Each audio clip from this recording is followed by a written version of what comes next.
How does one read the Bible? Yeah, that's an excellent question. That's a big question.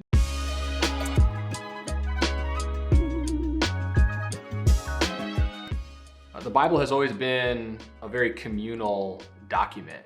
And what I mean by that is that the authors, the people who wrote the documents that became part of what we now call the Bible, they wrote it to be read in community.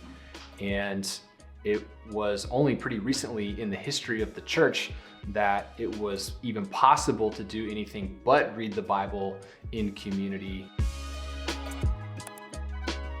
The printing press wasn't invented until I think it was the early 1500s, right? Someone can fact check me on that, but around the early 1500s, the printing press is invented, and then for the first time, you could have a Bible in your home. And even then, for a long time, you could only have a Bible in your home if you were very, very wealthy. And so now, of course, we can just pull up the Bible in any translation that we want on our phones. It's pretty easily accessible.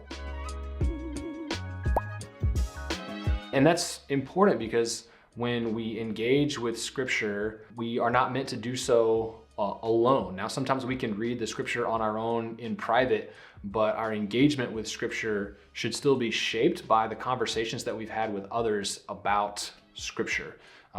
That other people from our church have spoken into the way that we interpret the Scripture. Hopefully we're in a church community that can bring some historical perspective to us about how this particular part of Scripture was interpreted throughout the history of the church, so that when we're engaging with the Bible, we've got not just our own perspective, but we've got the perspective of others who have also come to this same text and been in the same position we are of trying to listen for God's voice and determine what might God be saying to us through a given passage of Scripture.